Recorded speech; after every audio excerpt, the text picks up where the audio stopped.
Hello friend, good morning. देखिए, हम लोग आपको ग्रेविटेशन पढ़ाना शुरू किए थे, लेकिन कुछ ही पढ़ा के रुक गए थे। क्यों?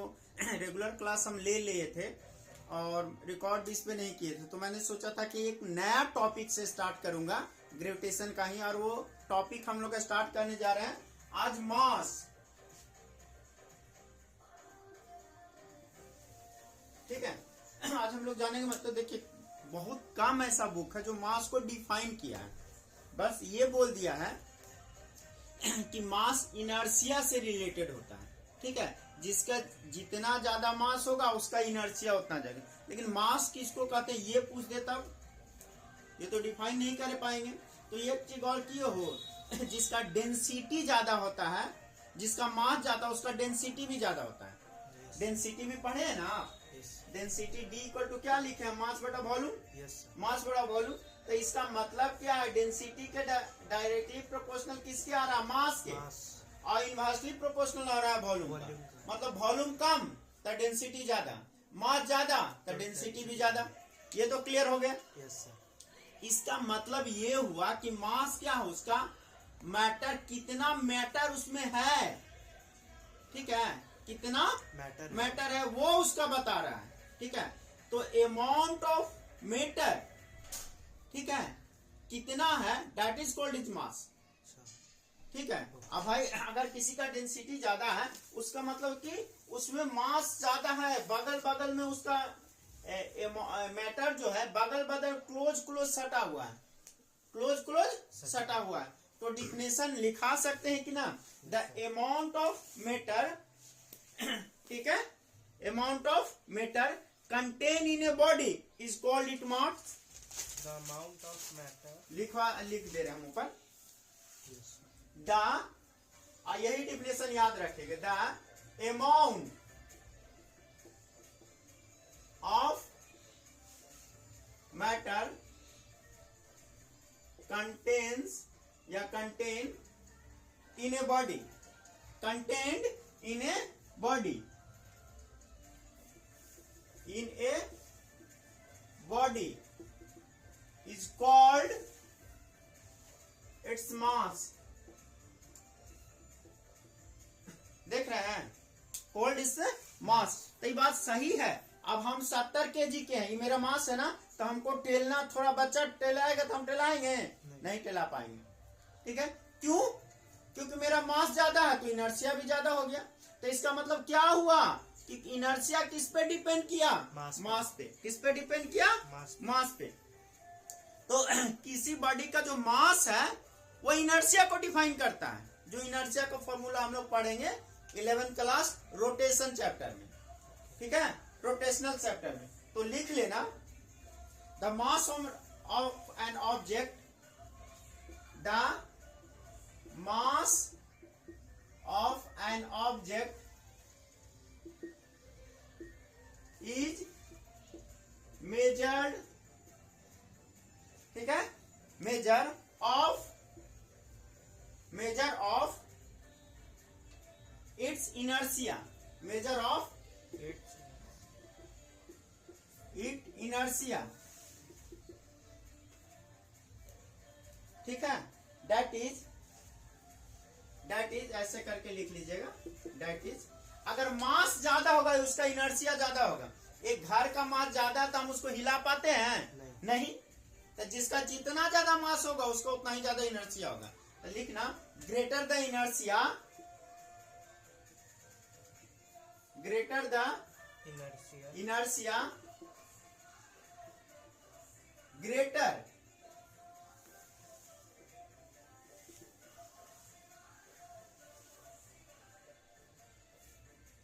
नहीं, ग्रेटर द मास लिखिए। मास जिसका जितना ज्यादा वही होगा ना। Greater the mass, greater the mass, greater its inertia। ठीक है, जिसका जितना ज्यादा होगा। देखो, जैसे हम लोग अभी पढ़ेंगे कि मास हर एक बॉडी का सेम रहता है। मास हर एक बॉडी का सेम रहता है, चाहे वो कहीं पे भी हो, कहीं पे। तो इसका मतलब इनर्शिया भी हर जगह सेम होगा। चाहे वो अर्थ पे लीजिए, चाहे मून पे लीजिए, चाहे जुपिटर पे लीजिए, चाहे सन पे लीजिए, किसी भी प्लेस पे आप लीजिए, लेकिन सेम होगा। तो इसको इनर्शिया का कंसेप्ट आप इतना ही जाने, ज्यादा नहीं तो मास के टर्म में ही लिख देते हैं कि मास हर एक जगह उसका सेम होता है, चाहे वो अर्थ पे हो, चाहे मून पे हो, चाहे जुपिटर पे हो, चाहे किसी भी जगह पे हो। ठीक है, तो लिख लीजिएगा the mass remain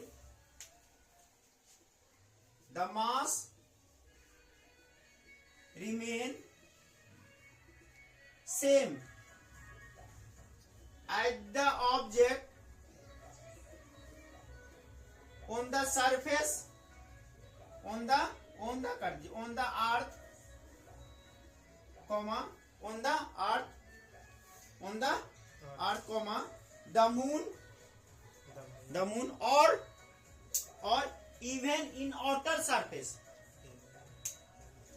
even in outer surface। तो ऊपर तो निकाल लिए हैं, तो इसका डिफाइन नहीं आप कर सकते हैं। इसका मतलब है कि मास पूरे यूनिवर्स में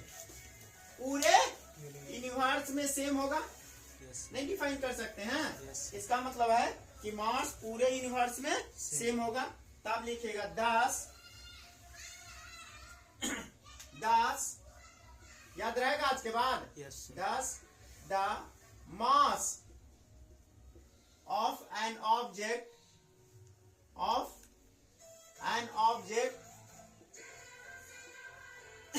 इज कांस्टेंट करके लिखा दें। The mass of an object is constant everywhere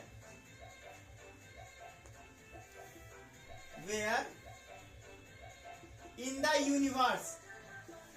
जब अर्थ पे भी वही है, मून पे भी वही है,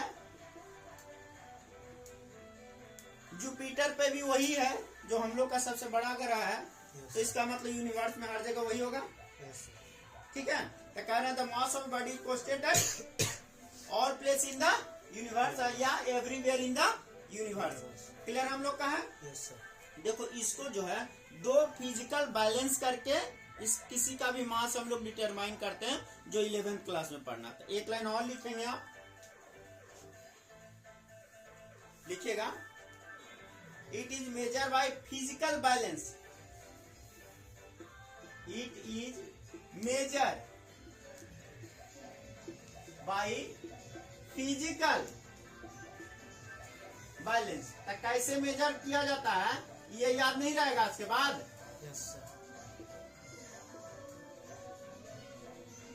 फिजिकल बैलेंस। अब हम आपको देखिए, अभी जो है अगर 2 मार्क्स का क्वेश्चन पूछे तो हम जो लिखा रहे हैं वो ऐड कर देना है, नहीं तो नोटेबल पॉइंट के रूप में याद रखना। तो यहाँ तक लिख लिए, मैं इसको रब कर दूं। उसको ये कीजिएगा। देखो स्केलर वेक्टर थोड़ा तो हम बता दिए हैं, जिसमें डायरेक्शन हो उसको कहेंगे वेक्टर। ठीक है, जिसमें डायरेक्शन नहीं हो उसको स्केलर, सिर्फ मैग्नीट्यूड हो। तो इसमें कोई डायरेक्शन की बात कर रहे हैं ना। अरे 70 kg मेरा मास है, कहीं पे रखोगे 17 kg आएगा। ठीक है, चाहे अर्थ पे रखो या कहीं और रखो। ठीक है, तो टेबल पॉइंट में हम बोलने जा रहे हैं पॉइंट। ठीक है, जो IT अभी से ही क्लियर थोड़ा हो जाएगा। नोटेबल पॉइंट में कि ये स्केलर क्वांटिटी है। ठीक है, इसको हमेशा पॉजिटिव लेते हैं, मास का भी नेगेटिव नहीं होगा, कहीं पे भी किसी का भी मास नेगेटिव नहीं होगा। ठीक है, वेट 0 हो सकता है, मास नहीं। ठीक है, क्लियर याद रहेगा। इसीलिए अब हम लिखने जा रहे हैं कि mass is a scalar quantity is always positive. ठीक है ना, पॉजिटिव। तो लिखिए the mass is a scalar quantity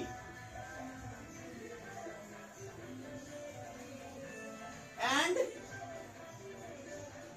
it always taken as positive। taken as positive। तो आप यूनिट डायमेंशन भी क्यों ना हम लोग कर ले इसका। ठीक है, यूनिट ऑफ मास। ऐसा यूनिट तो आप जान चुके हैं, आप पढ़ लिए हैं कि नहीं। तो देखिए हम ये कह रहे हैं कि मास का ऐसा यूनिट क्या होता है? kg. वेरी गुड, मास का यूनिट होता है kg. केजी। तो लिखेगा द SI यूनिट ऑफ मास, इसका मतलब किलोग्राम, यही बोला ना, जिसका सिंबल होता है K G, Yes sir. Kilogram है। इसका सिंबल क्या लेते हैं? kg. केजी। Very good. अब CGS यूनिट में क्या लेंगे भाई? Gram. The CGS unit of mass, ठीक है, ये क्या लेंगे? ग्राम. ग्राम। और सिंबल इसका लेते हैं क्या? g. क्लियर हो गए? यानी मास हर एक जगह आपका सेम होगा। 42 kg है तो 42 kg, 50 kg है तो 50 kg, 100 है तो 100 है, वेट अलग होगा। ठीक है, तो वेट क्या है? जिस फोर्स से अर्थ अपनी और किसी बॉडी को खींचता है, दैट इज इट वेट। यानी जो मास है आपका, उसमें g से मल्टीप्लाई कर देंगे, वही वेट हो जाएगा। अगर आपका जो मास है उसमें g से मल्टीप्लाई कर देंगे तो वो वेट होगा। तो आप वेट शुरू करने जा रहे हैं, ठीक है, पॉज करके।